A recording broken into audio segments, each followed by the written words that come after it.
Hey, so I'm Nanesh from Musical Movements. We have Saheli from Saheli Events here on the podcast. So how are you? Hey Nanesh, thank you for having me. I'm good. How are you? I'm good. It's just before the whole peak of the wedding I season know. about to begin. I know I have numerous events scheduled with you over this season. We have a busy year. Exactly. I Yeah. guess ever since I remember you starting, actually, we've had events running more or less. In I fact, know. the whole one of the ideas from this podcast came from what you done with Sit Back with Saheli because I was one of the guests on your show. Yeah, no, actually, I think that was such a nice way for everyone to just like meet who's behind the brand. And I think that was the biggest thing. I think this industry just doesn't always know the faces, and it's such a personal industry. So I feel like it's so important to understand who's behind it, what their ethoses are, and then it makes you feel more comfortable working with them. But I agree. We've always had loads of events together, and I think it's just because we've even gone way back from a personal point of view, and just I've been at your events as a club DJ, so it makes you just relate to your clients a lot more. That you want that party. That's what I love about you guys. No, exactly. I think just before I think we progress with this conversation, I think it would be good Yeah. for anyone that is listening just to get a little bit more of an insight. I'm sure most of them will know that obviously you're involved with wedding planning. I think it would be great for you to describe it in your own words what you do. Yeah, so Saheli Events was born about 5 or so years ago. I actually forget, so I'm going to say about 5. And to be honest, it came from the fact that for me, planning a wedding is already really stressful. You've got so many family involved, you've got so many different people that have advice to give you.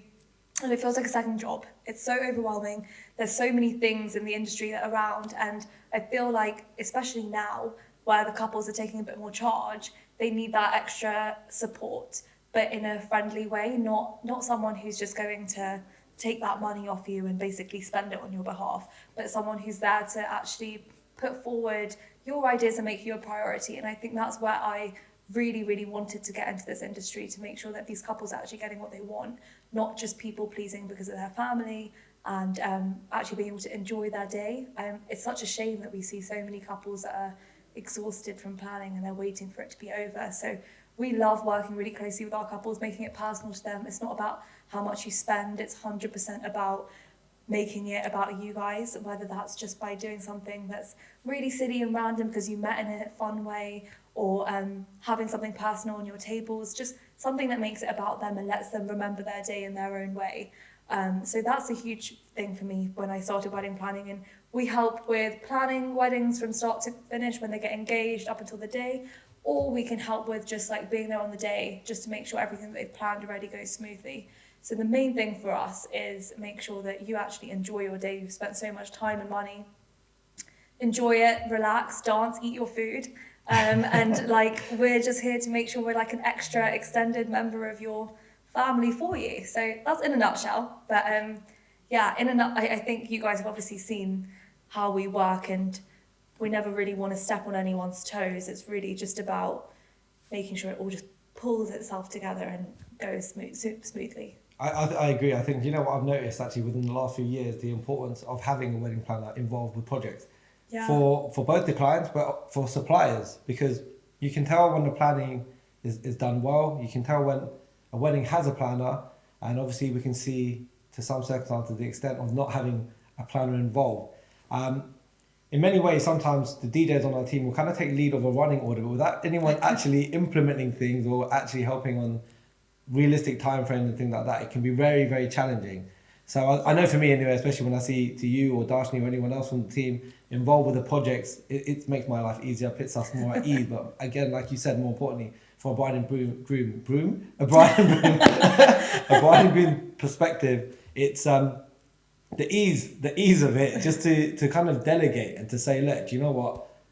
I'm gonna get you to do X, Y, Z, and for someone to do or to put together that whole workflow and thought process and things along those lines. So I think you mentioned that, you know, people can either book you potentially for the same day, Yes, or they can kind of book you a right bit more from the from the get-go. beginning of the journey. Yeah. Do you get people booking you for proposals and things like that now? We have been inquired, we've had inquiries rather, about proposals. We haven't done one yet. I think it's also sometimes the amount of time that you've got to plan a proposal. A lot of the time you have got this inquiry and it's like the weekend after, and more about availability, but also it's very helpful when you've already got like the props that you need for a proposal, whether that's like the signs or the flowers and things like that. So to be honest, I'm more than happy to recommend them to people who I know do it and do it well. I'm not ready to take that risk yet, to take someone's proposal on and then it not go so well. But no, we're really trying to diversify a bit more. So to do more celebrations, more conferences and corporate stuff. And you know, weddings, they're amazing and they're so personal, but they always come with their slight high levels of stress. So we're definitely trying to make sure that we completely diversify the team and we're able to take on different kind of events as well and broaden our portfolio too. Yeah, the reason why I ask about proposals is because I've had a few people ask me recently, do you know people that are involved with the planning? But I was thinking that this is more of like a personal thing to some capacity. But I guess in the new era of social media, proposals or visuals, etc., it's become a vital thing. Same. So I think I guess it's always interesting on that from what people ask you for. Opposed from weddings, I guess you must have inquiries dealing with other production elements of things or corporate events. Would you say that you kind of prefer the wedding side of things, or I'm a sucker for love, so I think weddings was always like my attraction into events. I've always loved planning events, so I'm quite happy with doing any kind of planning. Like putting the running orders together is like my time out. Like everyone else gets a bit more like worried putting these schedules together. For me, it's like therapy. Like I love it. So for weddings, I think just because how many weddings I've attended growing up, knowing like just that whole atmosphere with your family and friends there, the colourful aspect, I just always loved weddings from that perspective. So wedding planning was always the main thing I wanted to do. But I think now being in events and understanding the blueprints generally of events and understanding how so many things can be transparent and work with different events, I think it makes sense for us to diversify and go into all those different things too. So that's more from a business growth perspective and something we'd love to explore. But I think weddings will always be like our heart and soul. Yeah, I think, in a way I kind of agree with that. I think doing events from a DJ perspective, when I'm DJing at an event, you can kind of feel the love within the room. Yeah. You can kind of feel appreciated, much more so. Like people potentially come, if you do well, they'll come and say thank you. Toward the end, you might get a good review. Yeah. But when I used to play nightclubs, you don't very rarely get much. You kind of get people that might give you a little bit of a clap at the end of it sometimes if you're lucky, or you might get. They're more annoyed that you've stopped playing music. But at a club, you can just finish at 3 and just say, yeah, that's done. Yeah. I think with wedding, naturally, you kind of finalise the song based on the bride and groom, kind of end the night in a family orientated way. Yeah, I think there's just something really nice about being part of a wedding. Not only the reward and that appreciation that you feel, but you just feel like you've been part of something really special. Like this is something that they're going to remember forever. They're going to be thinking about it all the time. They're always going to have these memories. And I feel like to know that you've played a part in something like that always feels really nice. Whereas with a lot of the corporate stuff or with a lot of the other kind of events, there's always going to be another one. And you're kind of a little bit replaceable in that sense. So, okay, got another Christmas party next year, so we might use you, you might not, and it's not the same kind of feeling that you get at the end. Yeah, actually, I've just spoken to this bride beforehand, right? And what she said is, at some point through the evening when sometimes they pick up the bride and groom, and she's looking down at everyone, seeing her best friends, seeing her colleagues from work, her family. She said, when would you ever get that experience? When will you ever see that? Yeah, I felt like I've experienced being a bride, just having seen how many weddings you've gone through. Even sometimes at the beginning of the day, you kind of walk that aisle, practice things with people. But having then been a bride, it's like a whole different feeling. I loved it. I just don't understand how it ended so quickly because you're surrounded by everyone that you love. It's just things that you just never can go through again. You can't even repeat it even if you wanted to. So for a lot of these couples, I think making sure they get that feeling and that they're able to experience that kind of high is the biggest thing for us. And now more than ever, having gone through it, I really want that for everyone. That excitement, that love. There's actually nothing really to feel that stressed about on the day. It's really just go with the flow, enjoy it. How was planning your own wedding like? Oh yeah, you know what? I thought this was going to be a walk in the park. I was like, I'm in the industry, I do this for a living. How hard can it be? But it might have really been because of COVID that everything was a bit more challenging. We didn't know how many people we could have. We thought we were getting married in a different country initially. It was all a bit of a shambles at one point. But I think because I kind of knew who I wanted, supplier wise, it really eliminated that side of things. I think this researching of suppliers and having those initial consultations and quotes and stuff from people are the things that couples find the hardest. So I'm glad I got to cut that side out. I found it a bit harder just because when you're in the industry, you feel like everyone's eyes are on you. So you're, to some extent, having to like put on a bit of a show. So I felt that pressure just to make sure it like was nice and pretty, and at the same time you're not sure if you're having 100 people or you're having 15 people, and I think that's where I found the most challenges. But I genuinely enjoyed it, and I think because I was in the industry, my parents, Kish's parents, they both just like let us carry on and do what we wanted. We listened to what everyone kind of had as requests, and then I was just allowed to book whoever we wanted and got it sorted pretty quickly. But yeah, COVID did not make things COVID easy must for have us. been tough because, you know, the whole transition of dealing with the client, because I know I experienced it on our end with having to revisit dates, change dates, etc. But from a planning perspective, that must have been crazy. COVID was horrendous. I think also for a lot of the other suppliers, you couldn't obviously work, so you're physically not at the event, so you can't really do much, and you had this, to some extent, year off. And we were really excited that we're about to have a year off as well. So I mean, initially we were a bit disheartened that you've had to go through all these postponements. But I then realised that I can't have a year off because I have to now deal with all these postponements. So we were very much involved. So you're essentially working just as many hours, but you're spending so much time calling up people, going through terms and conditions, chasing people's refunds. And I think that was like, this is so out of my remit. I felt like I'd been trained to suddenly be a lawyer. So that was, I think, what I really struggled with COVID. And then the backlog of having to then fit all these postponed events in a crazy 2021. And then I somehow decided I'm going to get married in that busy year as well. So I think that COVID really disrupted our year, especially because of that. But it's nice to see that all those postponed weddings have pretty much gone. For us anyway, we've now completed them, and it's so nice to have fresh faces, clients, new projects, and it kind of brings that excitement back into the industry. No, I agree. I think it's funny because naturally COVID come with many disruptions, but COVID also come with BBC headline news for you. So, yes. Oh my, I actually forgot about this. Yes. Yeah. The drive-through wedding was amazing because I was actually meant to be there. Yeah. I was scheduled to be the DJ for that event, but my wife was giving birth. So I remember this. Oh my gosh, of course. And you sent one of the team. It was straight that come after. And I actually didn't end up being there myself physically either because I was abroad getting engaged. So we were like having babies, getting engaged, and the teams were just kind of handling this insane event. That was incredible.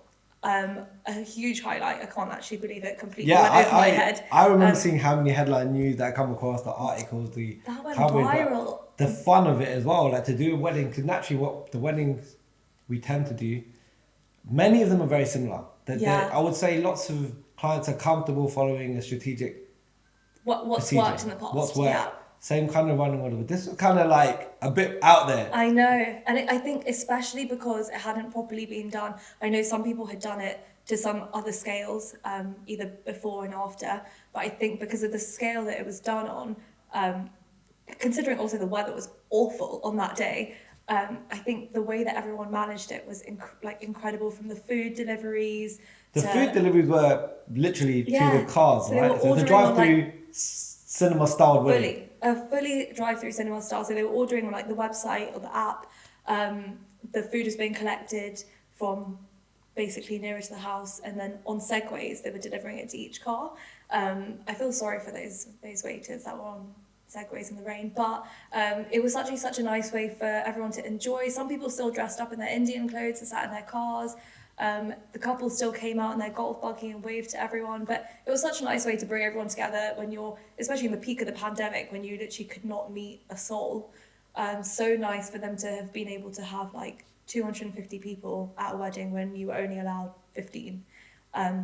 Honestly, that I think it was nice to see some positive news about weddings during that time, because everywhere else you'd be looking, it was something horrible and negative, and nothing fun was going on or making you look forward to stuff. So the viral side of it I remember I've never gone through this like kind of news media experience before, but I remember waking up that morning and I was really confused that all these people were trying to call me, and it was so nice to have seen that loads of people had come across this story and were like ready to report some positive news on weddings. And you always get a few people that have a bit of backlash, like, oh, what about the people going to the toilet, were they sanitizing it and all this. But I think overall, to see that positivity, it was so good for that couple. And yeah, I mean, I'm sure Shrey saw as well. Just being part of it was so fun. Yeah, I remember seeing the video clips and that you sent me after it, and I was just like thinking, wow. And for me, I love seeing different things. At weddings, I always really kind of value the small things that you don't tend to see, or the song requests that we don't tend to get. Because naturally, with the amount of weddings we tend to do, it's kind of nice to see change. It is a blueprint. I think a lot of people go for it because they've seen it work. And they want to play it safe. You know, if they've seen it at their cousin's wedding, their friend's wedding, and it's gone the right way, they don't want to risk experimenting too much. And it definitely depends on the couple's priorities. For some people, the priority is their food, so you're adjusting it a bit to have a bit more time for food. And for others, it's the music. So X, Y, Z. Okay, we've got more time for music, but overall, it does end up being the same blueprint. And as much as we also try to tell them to do something a bit different, is that fear of being that person who tries it and it doesn't go well. So we love it when people go a bit outside the box or do something a bit just wacky and different. I agree. I think I'm the same, but I do think it is slowly changing more so. Like a lot of the formats, we've touched on this on previous podcasts, mentioning that, for example, things like food stations are being introduced a little bit more commonly, I would say, than 100%. Previous years. Where they're kind of encouraging a little bit more of an open flow, like just let people kind of do what they want. Because I guess in wedding planning, to some capacity, I always find it funny that people are placed on the table kind of sometimes not knowing who's on the table. I also find it very interesting to see who decided where to place the tables, where they are. Yeah. Because I know that I sometimes might have perhaps some elder generation that might be right next to a speaker, and I'm just thinking the logistics of all of this sometimes doesn't balance itself. But these are things that perhaps maybe, you know, for us is something that we look into in a little bit more detail. I find it interesting, but I think what I definitely feel is appropriate to ask a wedding planner is what, like, if you were to give top 3 tips for any bride and groom that were getting married, what kind of advice would you be giving on that basis? Okay, so from an actual planning perspective, I think leave enough time closer to the wedding for just you two to spend some time together.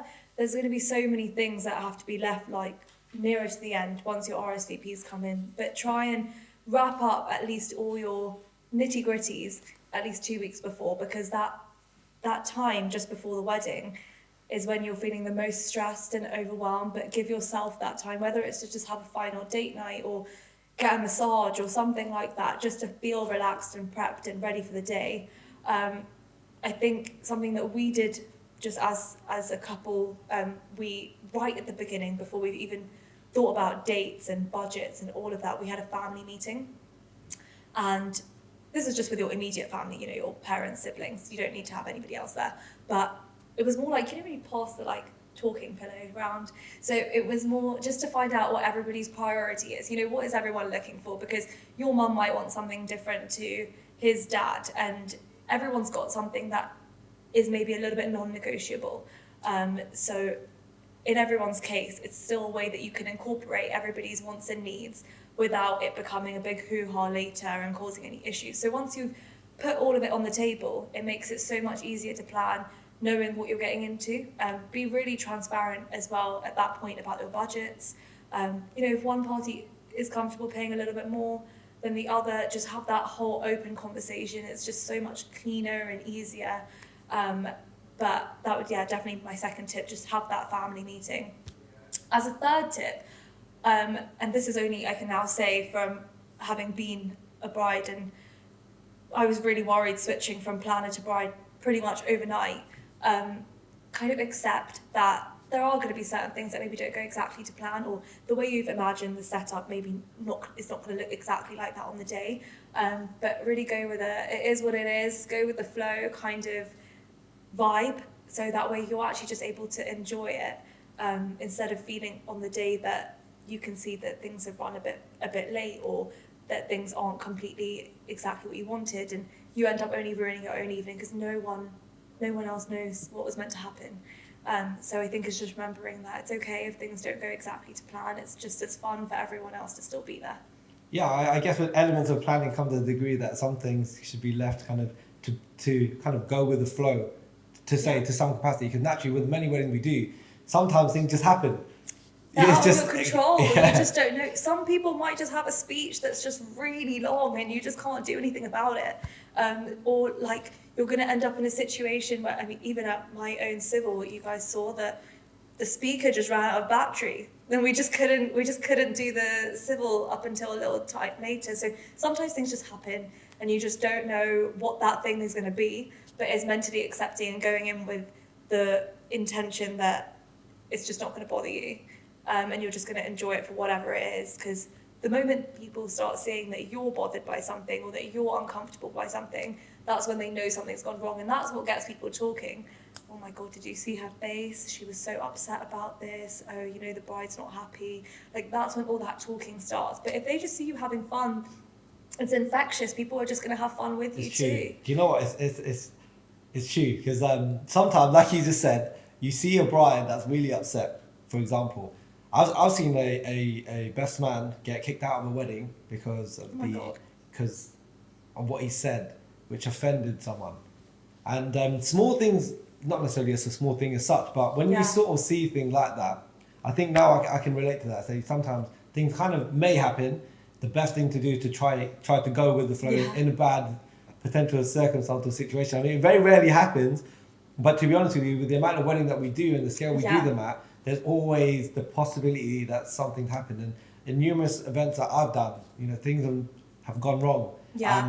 And it's the way that people can conduct themselves, the way around it. Sometimes things, unfortunately, are not necessarily, you know, completely in favour, and something that's basically caused a massive disruption has changed things. I know that's something absolutely crazy. I completely, because it's not even to make it sound like we're like part of these disasters, but sometimes like it's just so out of your control, and it's more, our jobs obviously are to kind of action and make sure that whatever the situation is, it's solved and in the least disruptive way possible. But it's hard to expect that with so many people involved, when you really think about even the number of suppliers involved and how many people from their teams are there, there's like a good like 50 odd people, if you include like the waiting staff and bartenders and stuff, there's a good 50 odd people that are there basically working on your event. And everyone has their own different management styles and different styles generally of doing things. It's normal that something or the other is going to go a little bit off key or not exactly to plan, and especially during that peak time when people are working on very little sleep and they're kind of going back to back, going home for a nap and a shower and coming back for an event, everyone's kind of a bit dazed. So everyone's just giving their best and trying to make it work. And I think it's something that clients sometimes forget, that our priority is to make sure our event goes well. Sometimes there's always going to be that uncle with the camera in the front that we just don't know what to do. There's always going to be that one drunk person on the dance floor that, again, we don't know what to do about. Ask for one more last song. Yeah. But it kind of happens, and it's just kind of taking it with a pinch of salt and just having a laugh about it. Because they will all be funny stories later. It's just at the time I get that you're maybe not going to find the funny side of it. I guess, you know, working or dealing with many different suppliers and different management styles, as you said, would you say that there's particular suppliers that are easier to work with and particular suppliers that are perhaps harder to work with? I do not name any specifics as such, as a very broad category. No, definitely. What would take up the kind of the biggest chunk of the planning? I would imagine it would be the catering aspect of things. To some capacity, I think catering and decor both play a huge part. Obviously, depending on how big people are going with the decor, but from a logistics point of view, while we're planning, the decor's a big part. Even if, you know, for example, you guys and other DJs are doing quite a bit of production, that logistics of making sure everything can be set up is huge. But in terms of the catering side of things, we definitely, is a huge chunk of planning, but it also is the people that we need to liaise with the most, just from a food service point of view. We all know how guests get about food, so just making sure it comes out on time and that everybody's communicated with, and also just the way things are set up, just to make it easy and that things are ready to go. So For us, there's different requirements that we need to obviously tick the boxes for each supplier. We roughly know what we need to know information-wise, what they need to know, and just to make it as easy as possible for everyone to turn up on the day and be like, okay, this is what we're getting on with. So there is a lot of background conversation going on, but I'd say for a couple, the catering is the biggest part because it's a lot of money. You want to taste the food. So many different people have different palates, so even just making sure that they're happy with that particular caterer, making sure that those people have enough time to serve. There's just so many different things to mentally think about. And about 5 years ago, younger Saheli was a bit overwhelmed by understanding why you need this much time to serve main course, but now it comes a bit more automatically. So the experience definitely helps us. We're able to easily advise people that this isn't enough time, you need more time for this, and it just gives you a bit more realistic approach when you're making your schedules. And I think so many couples don't know how to time things, right?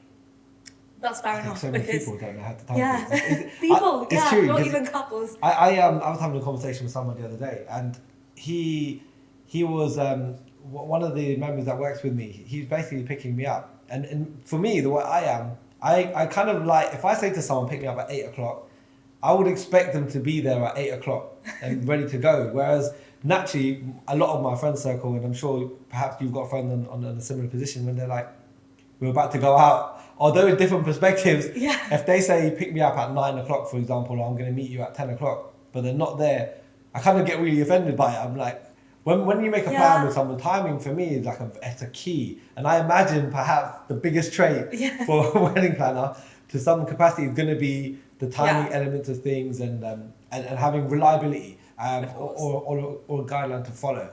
I think like definitely sometimes you kind of see a lot of different people's schedules when you're planning their wedding, and of course they have never experienced it before, so they won't realise certain things take so long. The thing that always surprises them is how long they need for portraits, which is normally around 45 minutes or so is what the average photographer wants, but they always get shocked at how long.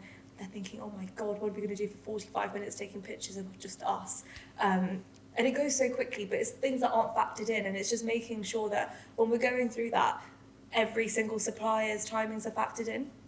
And I think that's, this again, I thoroughly enjoy it. I know it's not something everyone enjoys, but I think that's where a lot of the mistakes can be made. As long as you've kind of allowed that buffer time from the beginning, it allows that wedding to still go a bit smoothly. So I think that's the biggest thing for the wedding planning, just to make it a little bit easier for them. Super. I think, you with all of the bride and grooms that you have, do you still keep in touch with a lot of them after? Yeah, to be honest, they actually become more of your friend because we have a really informal relationship with our bride and groom, so we want them to feel that comfort. That's like the reason that we allow this kind of conversation to flow. Call me when you need me, email me your random questions. If you're feeling a bit low about wedding stuff, just give me a call. And it allows you to build that rapport up. So you then do end up being quite close to them after. They are on your Instagram and celebrating your wins and stuff. And it's actually so nice to see how they grow as well. No, I agree. I think it's nice that, it's the same with us. A lot of our DJs are still in touch with a lot of their bride and grooms. They still come to a lot of the parties, but I guess in our line, it's kind of still relatively party-centric to some capacity. And because of your age, I imagine a lot of the bride and groom are within a similar age range group. Definitely. And I think it's huge because they then also have so many friends getting married. So in this industry, word of mouth is huge, and that they're the people that are your main, I suppose, advertiser. They've experienced you firsthand, and then they're recommending you to their friends that are getting engaged. So it's big. I agree. Well, I had a great time talking to you. Yeah, thank you for coming. I know I've got literally numerous events planned. I'm going to be on the phone to you probably a lot more frequently. Later today. And hopefully we can party soon again. Yes, definitely. I'll be back at Lockside soon. I hope so. So thank you so much to Saheli Events, Naina from Musical Movements. Thank you. Peace.